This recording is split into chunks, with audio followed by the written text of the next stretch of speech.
Es una de las extensiones de agua más misteriosas del mundo.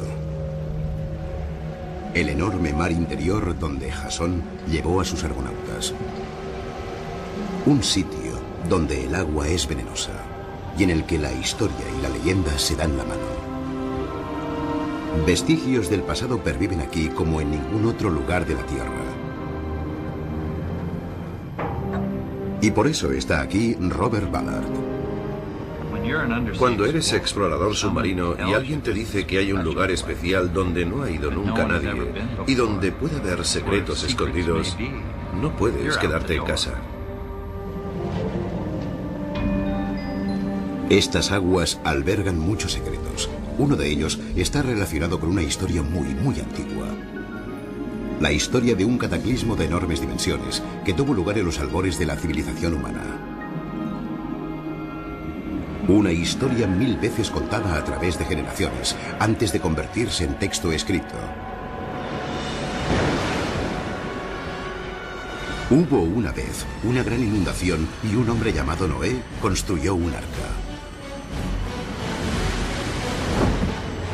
Si la historia es cierta, hay muchas posibilidades de que fuera aquí, en las oscuras e inquietas aguas, que una vez fueron un lago y que de la noche a la mañana se convirtieron en el Mar Negro.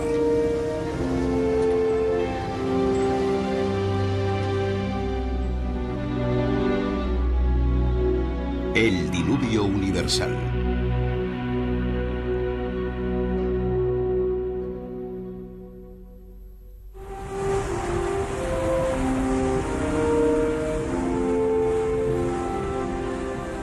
Verano del año 2000.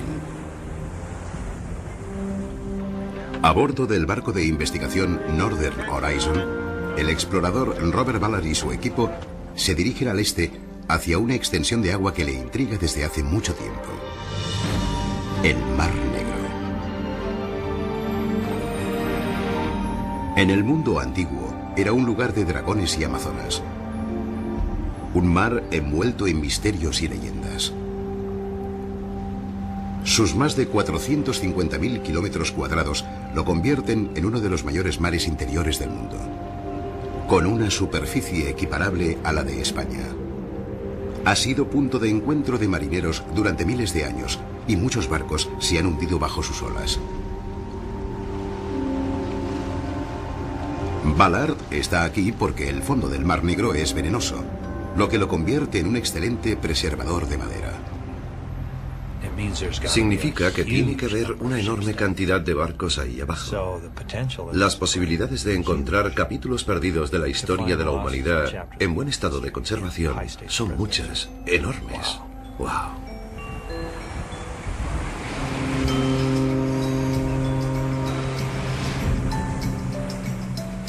Para llegar al Mar Negro, el Northern Horizon debe atravesar el Bósforo, estrecho que separa a Europa de Asia y que divide la única metrópolis construida entre dos continentes, Estambul.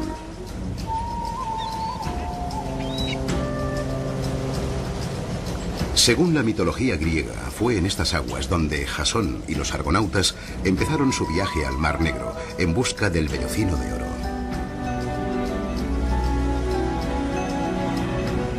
Ballard ha explorado los océanos de todo el mundo durante más de 40 años, pero nunca ha dirigido una expedición de importancia en el Mar Negro.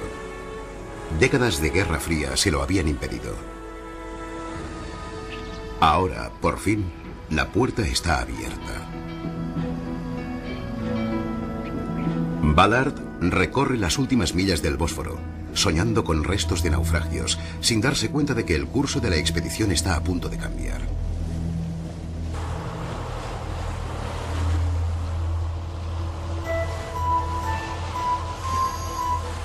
Ballard y el Northern Horizon entran por primera vez en el Mar Negro. Encuentran las mismas condiciones con que debieron enfrentarse los primeros marineros griegos. Me imagino a los antiguos marineros griegos acostumbrados a mirar al agua y ver el fondo a 30 metros. Al entrar en el Mar Negro, miras abajo y no ves nada. No solo es oscuro, es profundo. Y el tiempo es más duro. Se producen tormentas terribles y cuando estalla una en el Mar Negro, da miedo. Ballard ha pasado casi toda su vida buscando restos de naufragios. Pero hay un tipo de barco naufragado que siempre se le ha resistido: los barcos de madera de la antigüedad, que aún descansan intactos en el fondo del mar. Cada vez que Ballard ha encontrado un naufragio antiguo, los únicos restos que ha hallado son las mercancías. Normalmente, ánforas de arcilla. Las partes del barco expuestas al agua siempre han acabado comidas por diminutos organismos que se alimentan de madera. No solo desaparece el barco, los sacos de trigo, el algodón o cualquier materia orgánica que hubiera en el barco también desaparece. Incluso el descubrimiento más famoso de Ballard fue víctima de estas termitas marinas. Las elaboradas molduras de madera del Titanic, sus cubiertas, incluso la majestuosa escalera, todo había desaparecido. Bueno, fue entonces cuando me di cuenta de que si quería encontrar el barco perfecto, tenía que venir aquí, al Mar Negro. La idea de buscar el barco perfecto se le ocurrió hace 26 años, cuando leyó un libro del oceanógrafo Willard Bascombe. En el libro, Bascombe describía la especial agua del Mar Negro. La capa superficial está compuesta por unos 150 metros de agua salobre plagada de peces. Bajo esta capa hay más de 2000 metros de agua salada de mayor densidad. Esta capa inferior es anóxica, no está lo suficientemente oxigenada, y el sulfuro de hidrógeno, gas letal, la hace venenosa. Ni siquiera los microbios de la madera pueden sobrevivir en esta zona muerta. De modo que Bascombe predijo que los barcos de madera antiguos que se encontraran en este fondo estarían perfectamente conservados.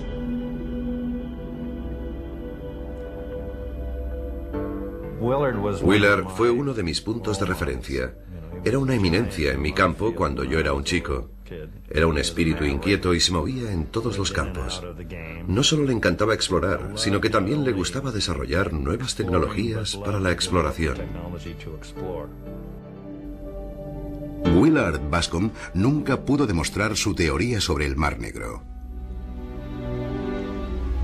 Y la esperanza de encontrar restos de barcos antiguos en buen estado se centra ahora en Ballard.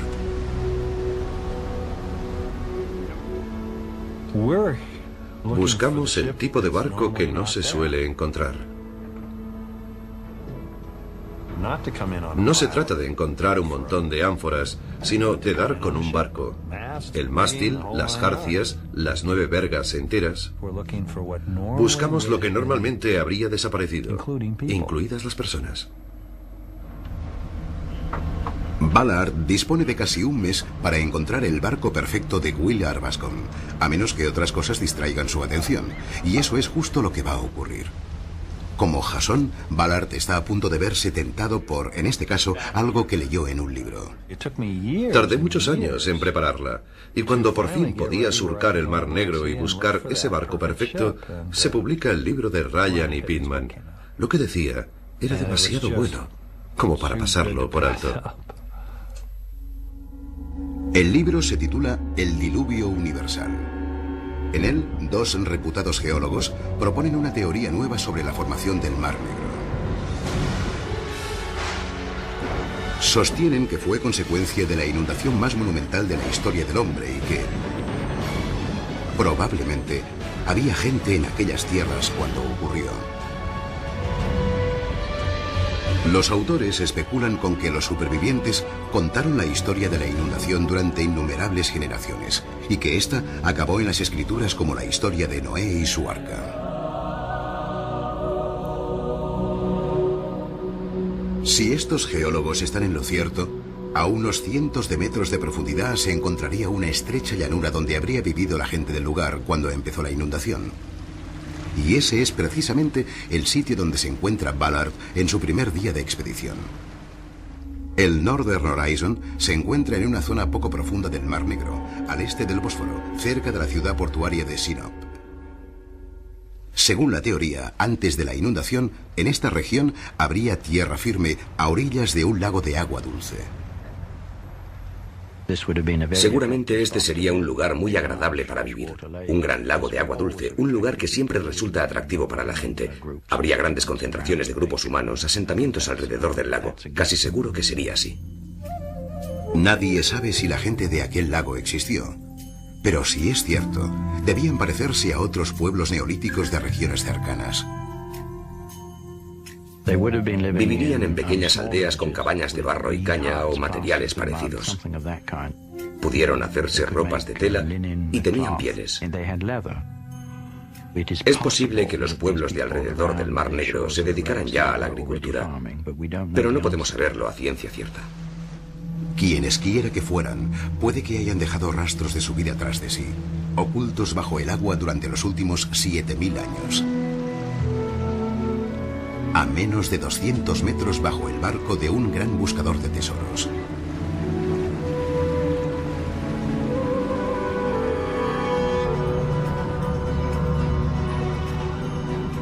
Para Ballard es una ocasión única en la vida.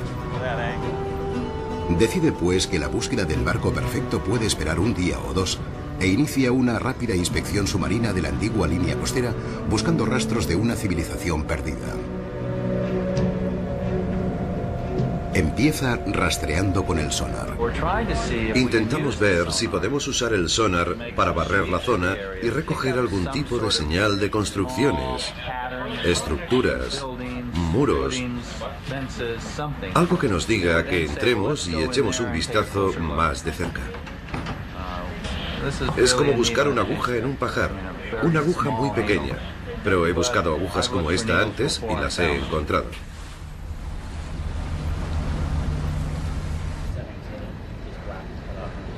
El sonar de rastreo lateral le dará a Ballard la visión más amplia posible del terreno que tiene debajo. Inspeccionará una franja de 600 metros de anchura en una serie de barridos de 1,5 kilómetros de largo. Los objetos del fondo marino se registran en forma de eco. Es como ver la sombra de algo en lugar del objeto en sí.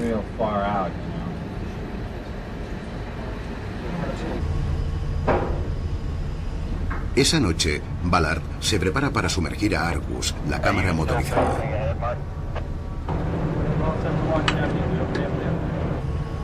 Ha observado algo curioso en el registro del sonar y tiene la impresión de que podría ser importante.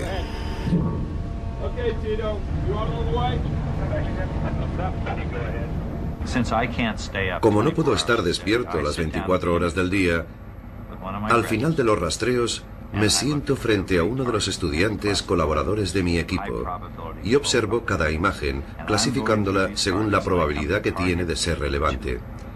Al analizar estas imágenes he llegado a la número 82. Es la 82 del total y de pronto me llama la atención. Nunca he visto una señal de estas características. Los barcos no aparecen como rectángulos, las imágenes no suelen aparecer como rectángulos, pero de pronto aparece esa imagen única que destacaba en el papel y me dije, hay que ver esto.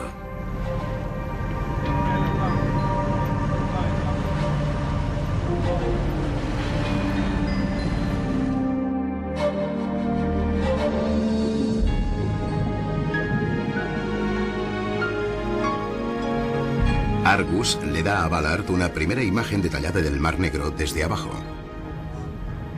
Aquí el mar es relativamente poco profundo y hay muestras de vida submarina. A unos cientos de metros por debajo de este nivel, todo estaría muerto. Objetivo a la vista, arriba a derecha. Parece una lata. Derecha. A bordo se encuentran dos arqueólogos, Francesco Torre y Harun Ozdas. Nadie espera que la expedición dé frutos tan pronto. Pero aparece algo. Hay trozos de madera, la silueta confusa de un bloque.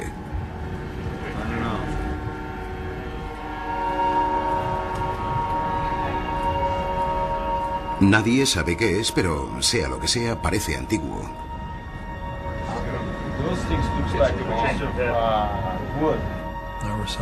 Nunca he visto una pieza así. He visto muchas, pero nunca nada igual.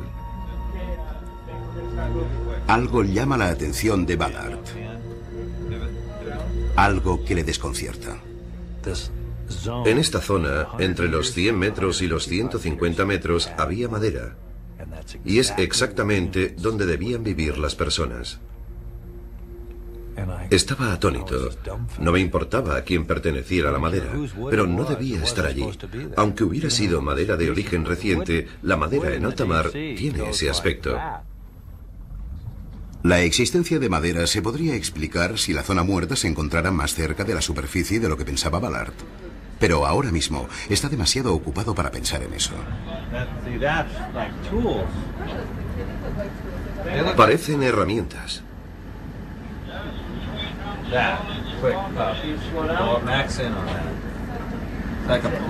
Parece una garlopa, un cepillo de carpintero. Los arqueólogos creen que podría ser algo creado por el hombre.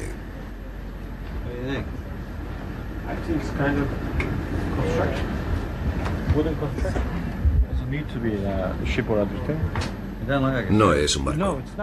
No, no lo es. Yo creo que no. Si te fijas en los trozos que salen, es como si algo se hubiera derrumbado. Puede que sean los restos de una vivienda desmoronada. ¿Crees que era una construcción habitada? Sí, creo que sí. Si realmente son los restos de un asentamiento humano, Ballard sabe que ha encontrado algo de importancia histórica, pero aún no está convencido de que sea algo más que un montón de escombros. Bueno, vale, no sé qué decir. ¿Éxito? Bueno, no sé.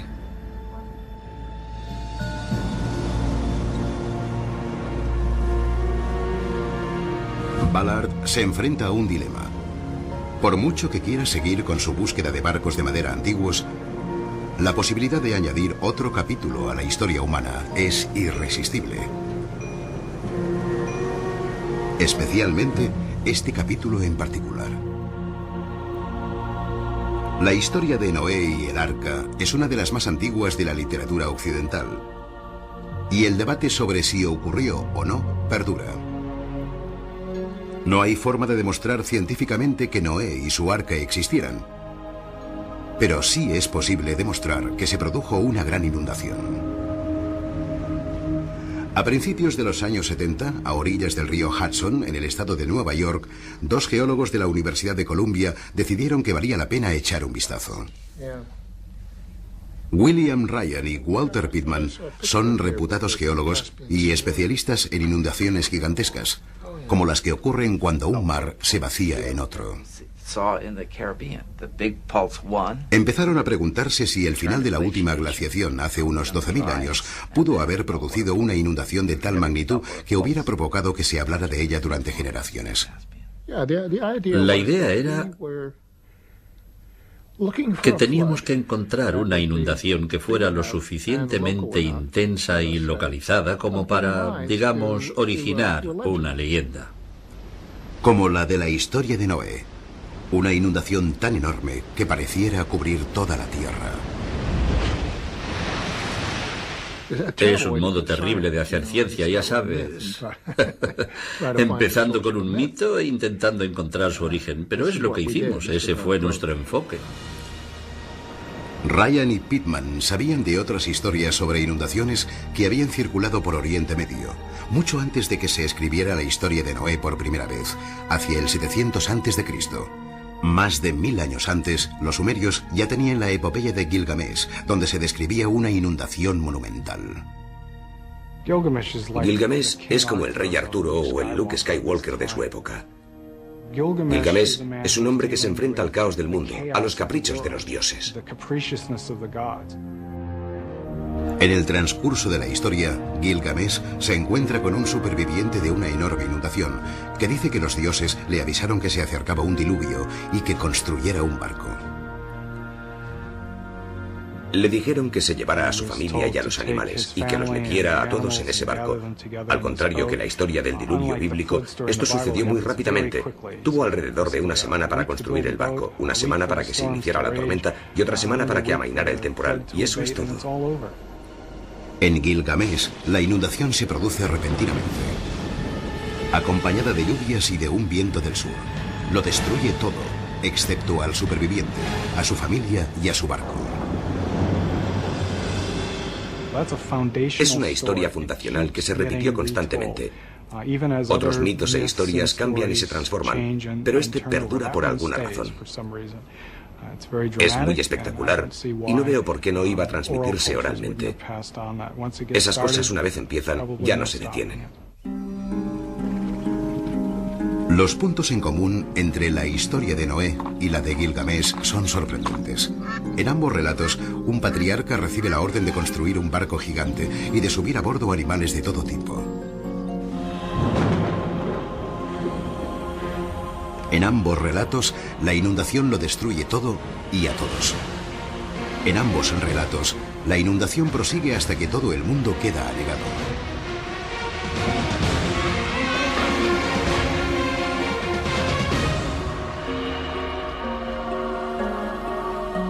Incluso la paloma que se libera al final es la misma en ambas historias, así como la señal del cielo.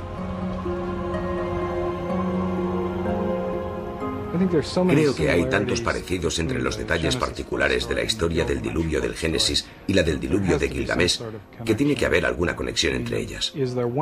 ¿Habrá habido una causa común que las desencadenara? Tendría sentido pensar que sí. Hoy en día, los antiguos mitos sobre inundaciones en Oriente Medio ya están más que olvidados, pero la historia de Noé perdura en los libros sagrados de las tres grandes religiones que nacieron en la región: el judaísmo, el cristianismo y el islam. Para muchos, el relato se ha convertido en un símbolo de supervivencia, de renovación y esperanza. La idea de relacionarla científicamente con una inundación real ha cautivado la imaginación del mundo entero.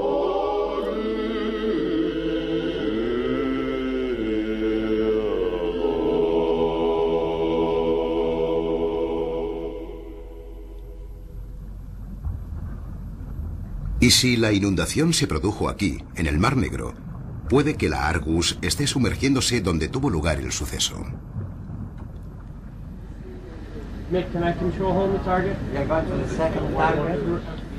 Ballard nunca ha tenido la pretensión de demostrar la veracidad o la falsedad de la historia bíblica. Solo sigue la pista de la historia del hombre.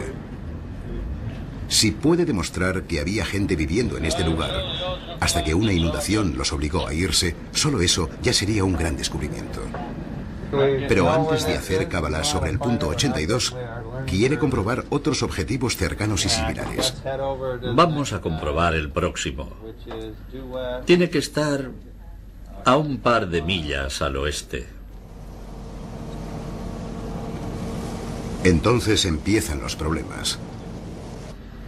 Pocas horas después de dejar el punto 82, el sonar de la Argus empieza a fallar.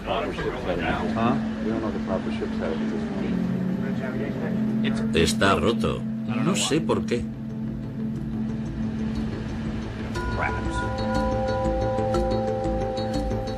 Sin el sonar para localizar los objetivos, la Argus recorre el fondo del mar en una frustrante búsqueda visual, algo que no hace más que consumir tiempo.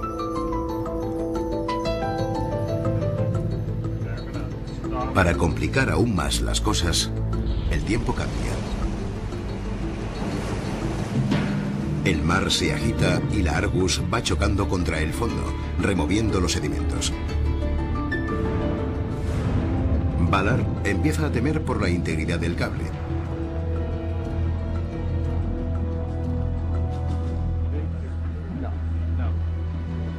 Decide sacar la Argus del agua y suspender la búsqueda hasta que no se hayan hecho las reparaciones necesarias. Su investigación sobre la teoría de Ryan y Pittman tendrá que esperar.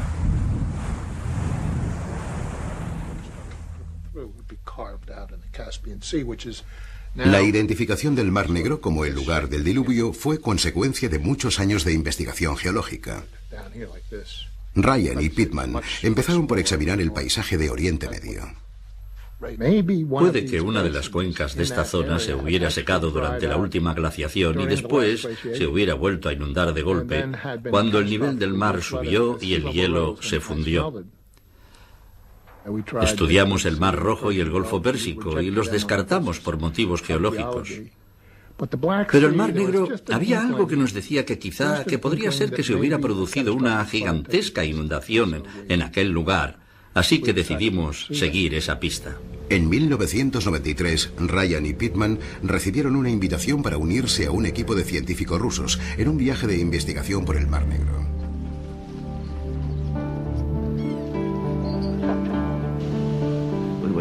Íbamos a sacar muestras del fondo, hacer un estudio de superficie y cartografiar el suelo. Así que dijimos que sí, que iríamos. Los geólogos sabían que el Mar Negro había sido en su tiempo un lago cerrado de agua dulce, cuya superficie era 2/3 partes su tamaño actual. Cuando la Tierra se calentó tras la última glaciación, la superficie del lago siguió reduciéndose. El agua del lago se fue evaporando, así que tenía que haber marcas en la orilla, como si fueran escalones en una piscina. Encontramos esas marcas a 90 metros y a 110 metros. La última de ellas, sorprendentemente, apareció a 156 metros. Había también pruebas de que el Mar Negro se había inundado de forma repentina y masiva con agua de mar procedente del Mediterráneo. Cada muestra del fondo apuntaba a que la transición había sido brusca. En las muestras del fondo aparecieron restos de animales de agua salada en lo que había sido un lago de agua dulce, y se consiguió determinar su antigüedad. Los resultados fueron sorprendentes. Todos los moluscos marinos de las diferentes profundidades del Mar Negro debían de haber aparecido al mismo tiempo, hace 7.600 años. De modo que había pasado algo importante.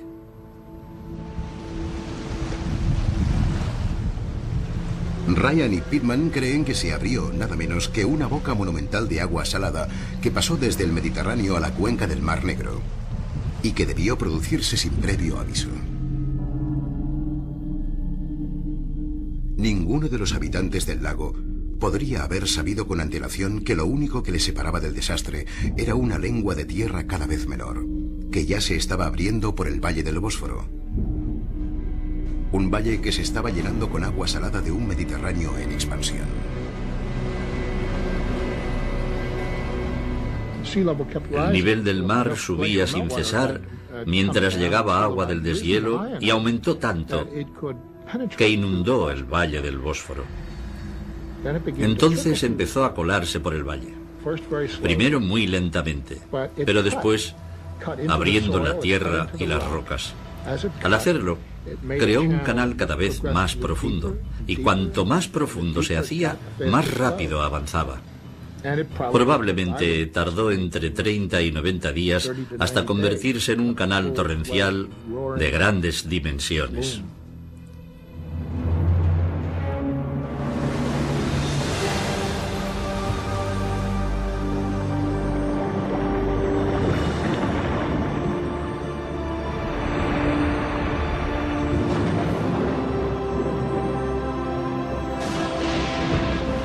El agua atravesaba el Bósforo a unos 100 kilómetros por hora, liberando un volumen de agua 200 veces mayor que el de las cataratas del Niágara.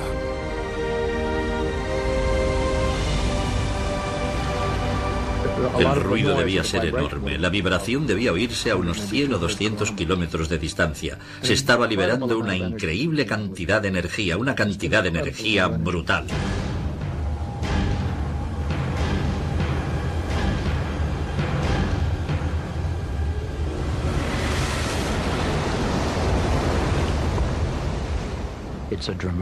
Es un descubrimiento espectacular, un descubrimiento único.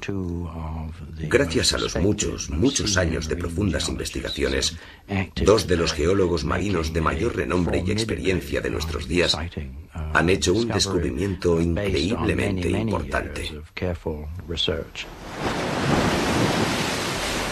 No todos los científicos están de acuerdo con la ubicación del escenario del diluvio, pero si Ryan y Pittman están en lo cierto, este episodio habría cambiado el curso de la historia en los albores de la civilización occidental.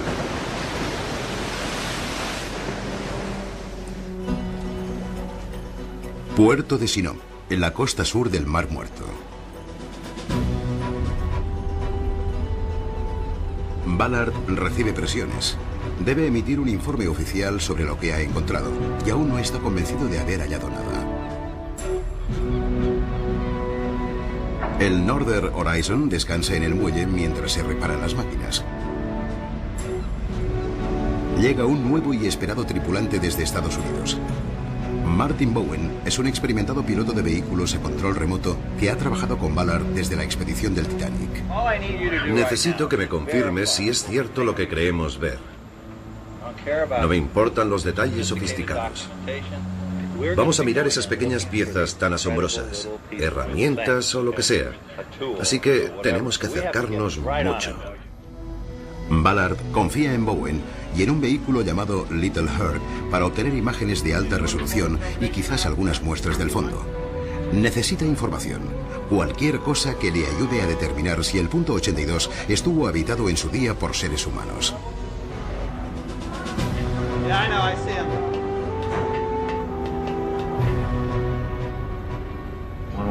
Quiero resolver el enigma para bien o para mal, porque no puedo quedarme sentado esperando. Tenemos que descubrir si no es más que basura para dejarlo y volver al trabajo. Ballard sabe que necesita imágenes del yacimiento de mayor calidad y confía en que las conseguirá con el Little Herd. Si puede recoger también algún objeto o muestras de suelo, puede que le ayuden a determinar si el yacimiento estuvo habitado alguna vez.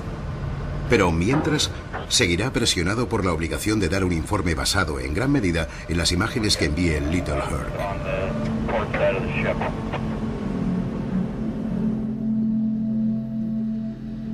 Ballard está exhausto. Desde que empezó la expedición, no ha tenido mucho tiempo para dormir. Ahora, todo depende del vehículo que se encuentra al final de esta amarra, rastreando el fondo en busca de su objetivo.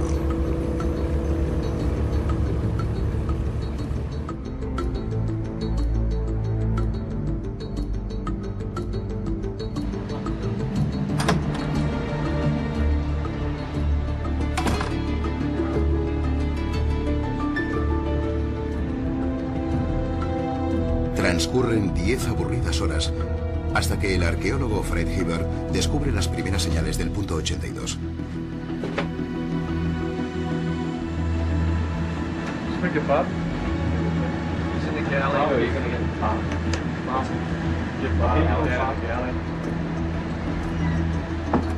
Well, that's really something. Look at that. Are you dropping a number, Katie? Yes, on the right-hand side. What is that, the stump? There's a stump, and there was that pole. The pole came into view first. So, did we drop a number on it? Yes. You can clear the screen. All right, let's clear the screen. Lo primero que Ballard siente es una sensación de alivio. Las imágenes que envía el Little Herd revelan detalles que no se habían visto antes. ¿Es piedra? Lo parece. ¿No es cerámica? Sí, sí.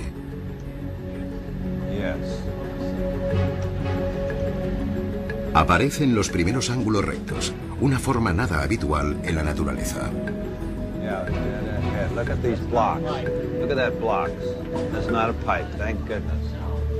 Parecen bloques de piedra. Amplía la imagen.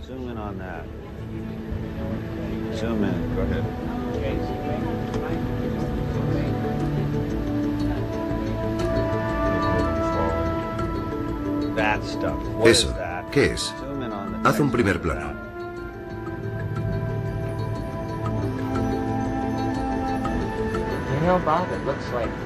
¿Sabes qué, Bob? Parece adobe y cañas. El tipo de construcción antigua de esta zona.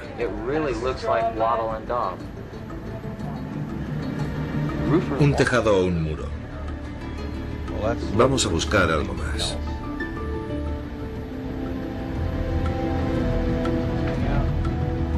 There. Those three things there. Those are the three things. There's another one open. To the right. Well, There is another one open. okay, just try to hold a steady shot. Intenta mantener la imagen. There's wood everywhere. Hay madera por todas partes y ha sido trabajada por el hombre. Y hay piedras alineadas de forma rectangular. ¿Qué otra cosa podríamos pensar? Esto ha sido un asentamiento humano. Las imágenes continúan. A estas alturas, Ballard ya puede anunciar que ha encontrado parte de la historia olvidada del hombre. Una historia perdida, cuando llegó una gran inundación que borró el mundo de aquella gente. William Ryan se ha preguntado muchas veces cómo sería la vida alrededor del lago, justo antes de la inundación. Debían tener lenguas de tierra o arena y lagunas poco profundas en su interior. Y dentro habría marismas. Si cierro los ojos y dejo volar la imaginación, me puedo ver en aquel asentamiento, remando por las marismas, hace 8000 años. Pitman y Ryan también suponen lo que experimentarían los habitantes de las marismas cuando se abrió el Bósforo.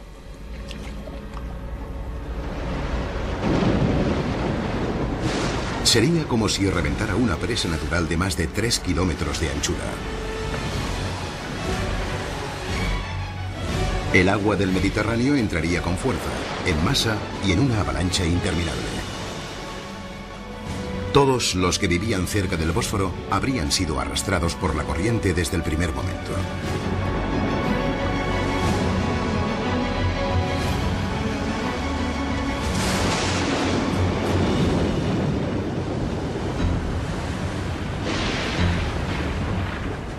Pasarían días, semanas y meses, y el agua seguiría entrando.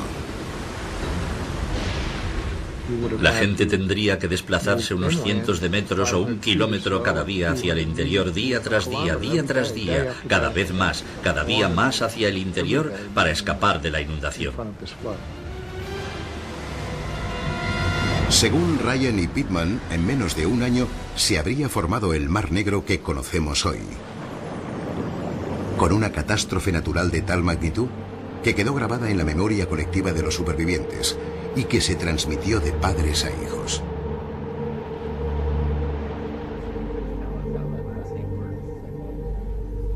Esa es la parte más controvertida de su teoría.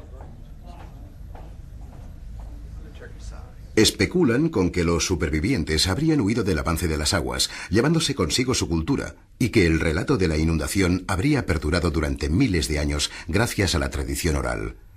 El problema es que no hay pruebas. Las pruebas científicas de la inundación del Mar Negro parecen irrefutables. También es razonable pensar que este suceso tendría un impacto considerable sobre las gentes que vivieran alrededor del Mar Negro en aquella época. Pero en su libro ellos han dado un salto adelante considerable.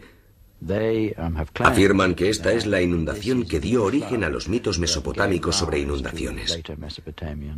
Y eso, creo, ha sido siempre el tipo de afirmación más difícil de aceptar para un arqueólogo. Cuando desarrollamos la idea de la inundación, decidimos derivarla hacia la arqueología y la antropología, porque era una tentación absolutamente irresistible. No había modo de decir, no voy a hacerlo.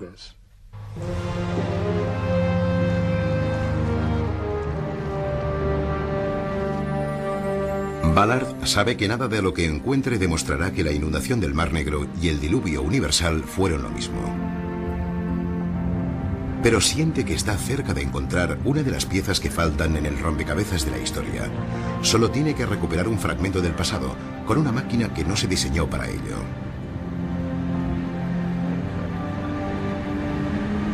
Al Little Herc le han adaptado una bolsa de lona. No puede agarrar bloques de piedra, pero puede que consiga barrer o recoger alguna pieza pequeña del yacimiento. Ya lo tienes. Lo tienes. Sí. Yes.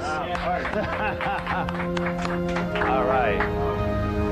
The drama goes on. Prueba superada. Creo que necesitamos un coñac.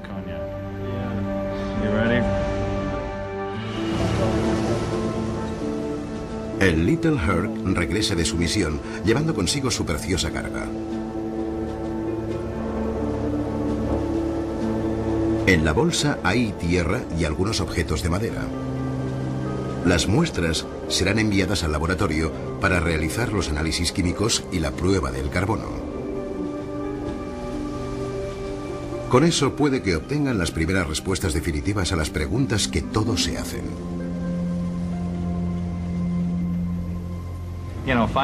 Bueno, encontrar el Titanic o el Bismarck, eso no es ciencia.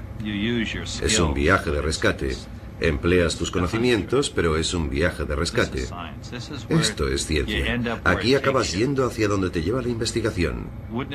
Sería fantástico obtener una respuesta definitiva. Pero esto no se resuelve de golpe, sino poco a poco. En el barco reina la euforia. Todos tienen la impresión de que están siendo testigos de excepción de un avance en la historia científica. Ballard no puede mantener el descubrimiento en secreto por más tiempo. Hay que empezar a llamar por teléfono. Cuando me lo dijo, me sentí eufórico. Creo que pedí al que me llamó que me dejara ser el primero en llamar a Bill y darle la noticia. Me soltó, agárrate. Luego me lo dijo y se me hizo un nudo en la garganta. Pensé, vaya, no me había tomado en serio que realmente pudiera descubrirse la existencia de asentamientos humanos en la plataforma continental del Mar Negro. Nunca me había permitido soñar hasta ese extremo. Las implicaciones son extraordinarias. Si es un yacimiento y procede de esa época, bingo, la inundación se produjo. Genial.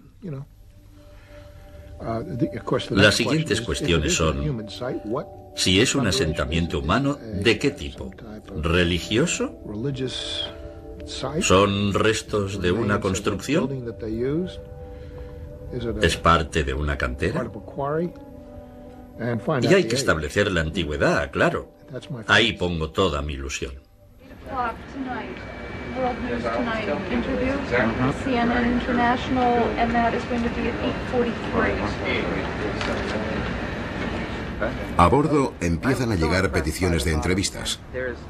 Para mí no hay duda de que estamos mirando un paisaje que en su día estaba habitado. Y solo hay que observarlo bien. Todo el mundo quiere saber si Ballard ha encontrado pruebas del diluvio universal. Buenos días. No sé si es de día o de noche ahí. Good morning. Ya sabe que siempre es de día, Bob, si estamos en directo. Hábleme de su descubrimiento. Estamos a unos 110 metros por debajo de la superficie del Mar Negro, donde hemos encontrado un yacimiento que parece tener una forma creada por el hombre. Sé que es muy fácil extrapolar el hallazgo a una dimensión mucho mayor, pero nosotros no haremos esa extrapolación. Todos querían saber si habíamos encontrado pruebas del diluvio bíblico. No entraremos en eso, pero estamos tan cerca que la gente enseguida relaciona ambas cosas. Hablamos de una inundación. Y el tipo de información que estamos consiguiendo nunca podrá cubrir el hueco que hay entre una cosa y otra. No. Pero eso no detiene a los demás, que sí dan el paso por él. El descubrimiento de lo que la prensa la llama la inundación universal llena titulares en todo el mundo.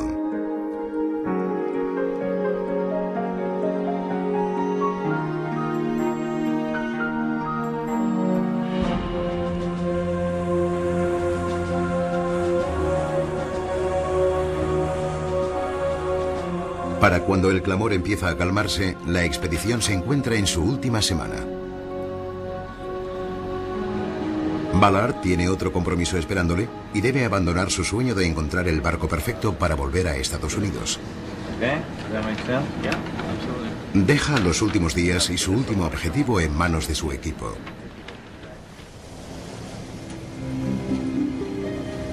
Es una decisión de la que se acordará siempre.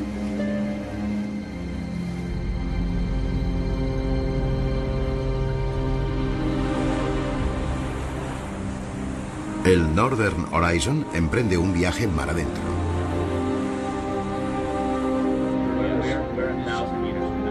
El equipo organiza la estrategia para analizar el último sector del fondo marino.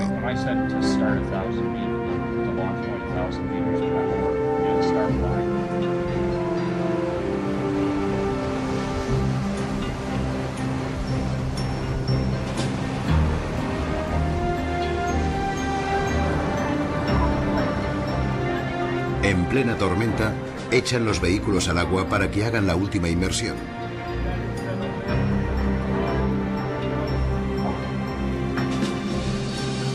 En su último intento y sin el jefe de equipo, las esperanzas de encontrar algo son reducidas.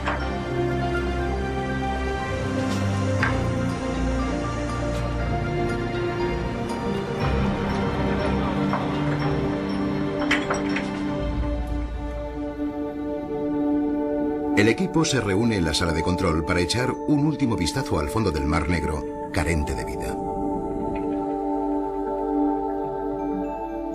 Al principio del proyecto, teníamos la gran esperanza de que encontraríamos un barco intacto. Y parecía como que era una idea imposible, casi una broma de a bordo, que encontráramos un barco intacto varado en el fondo del mar. Pero, de pronto, cuando habíamos perdido la esperanza, ahí estaba. Fue el primer objeto que encontrábamos en el fondo. Y estaba ahí, delante de nosotros. Recuerdo las primeras imágenes de lo que parecía un pequeño bosque, con objetos de madera que se levantaban desde el sedimento. Y todo el mundo decía, esto es algo interesante. Entonces, cuando nos acercamos, encontramos esta pieza, que parecía mucho más alta que las demás. Y empezaron a observarla, y seguimos adelante y adelante, hasta que vimos que esto de arriba era el mástil de un barco. Y en la sala hubo como una sensación de serena felicidad. Desde la punta del mástil, con sus montantes atados aún con cuerdas de cuero, hasta el casco. Cada centímetro del barco parece como si se hubiera tallado ayer mismo, en vez de hace 1500 años.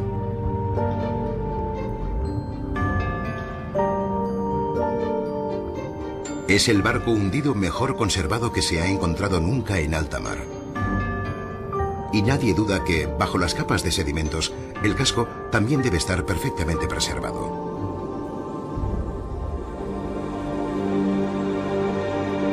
Probablemente, se trata de un pequeño mercante de la época bizantina.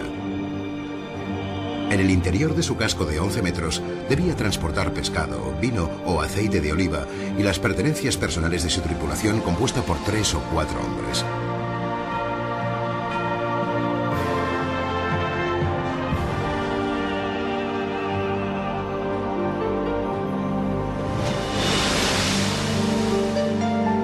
Es el barco perfecto de Ballard. Aparentemente, ha estado protegido de los ataques del tiempo, tal como había predicho Willard Bascom en su libro. En algún lugar, por debajo del mar de Ulises, oscuro como el vino, yace un antiguo barco de madera.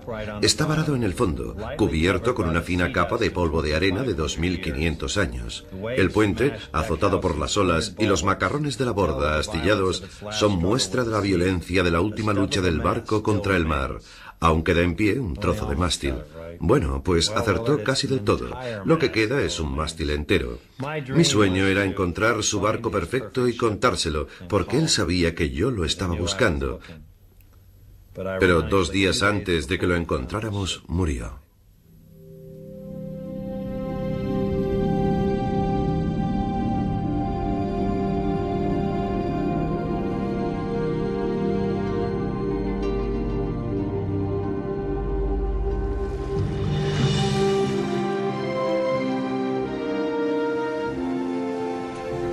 Una expedición única. Ninguna de las que Ballard había vivido en su larga carrera podía ser comparada a esta. Habían salido en busca del barco perfecto y se habían encontrado con algo potencialmente mucho más importante. Las pruebas realizadas demostraron que la madera obtenida del punto 82 era relativamente reciente, tenía unos 200 años. Pero el análisis químico del terreno permite pensar que hubo seres humanos allí antes de la inundación.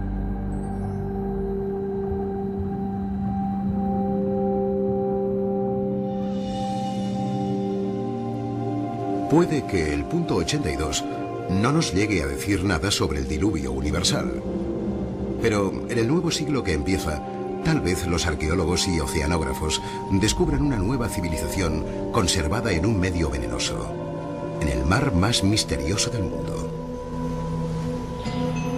Para Ballard, el viaje acaba de empezar. El Mar Negro es un lugar increíble. Está claro que ahí abajo hay secretos sobre nuestra historia que nos están esperando.